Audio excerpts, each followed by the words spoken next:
बिल्कुल, तो देखिए एक बड़ा जो बदलाव है वो इन रुझानों में देखने को मिल रहा है, जहां पर अब 40 सीटें और 43 सीटें। अब आंकड़ा जो है, ये जो अंतर है वो कितना कम हुआ गया है, किस तरीके से कमबैक किया है बीजेपी ने, ये दिलचस्प आंकड़ा जो है वो सामने आया है और वो बता रहा है कि हरियाणा में किस तरीके से बीजेपी कमबैक करती हुई नजर आ रही है। तो बीजेपी जहां पर पिछड़ी हुई नजर आ रही थी, हरियाणा में लगातार जो बहुमत का आंकड़ा है उसको भी रुझानों में पार किया कांग्रेस ने, लेकिन इसके बावजूद अब बीजेपी देखिए किस तरीके से कमबैक कर रही है, जहां पर ये आंकड़ा अब 40 के पास पहुंच चुका है। 40 सीटों पर बीजेपी बढ़त बनाई हुई है और हरियाणा में 43 सीट, यानी कि 40 और 43, यानी कि अब कह सकते हैं कि जो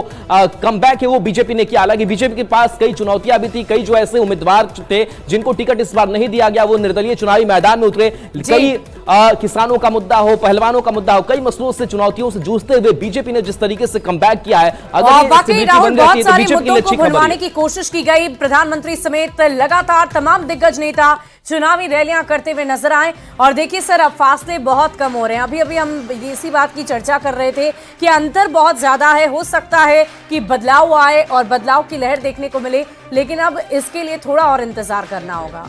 दिखाई दे रहे हैं और अदर्स भी जो है टोटल 7 दिखाई दे रहे हैं। तो एक तो नेक टू नेक फाइट दिखाई दे रही है और अन्य भी ऐसा नहीं है कि जीरो पर आउट है, कुछ सीटें वहां पर भी दिखाई दे रही हैं। देखिए, इसमें शुभी एक बड़ी इंपॉर्टेंट बात मुझे ये लगती है कि 10 साल कांग्रेस ने भी 2004 से 14 वहां शासन किया, लेकिन 10 साल के शासन के बाद जब कांग्रेस तीसरी बार चुनाव में उतरी तो उसको 90 में केवल 15 सीटें आई थी। और अगर इस तरह का रिजल्ट दिखाई देता है कि 10 साल के शासन के बाद भी बीजेपी अगर चाहे सरकार बना पाए न बना पाए, लेकिन अगर इतने कांटे के मुकाबले में इतनी अच्छी सीटें लाती हुई दिखाई देती है, तो मुझे लगता है कि इसको भी बीजेपी एक अपनी उपलब्धि के तौर पर ही देखेगी। और अभी तो इंतजार करना बाकी है सर, जैसे ही ये इंतजार खत्म होगा और जैसे जैसे वक्त बीतता जाएगा, रुझान सामने आते जाएंगे और ये कांटे की टक्कर, ये परिवर्तन, ये फासला क्या कम होता है, कौन आगे बढ़ता है, कौन नीचे घटता है, ये अपडेट लगातार आप न्यूज़ 18 के माध्यम से देखते रहिए।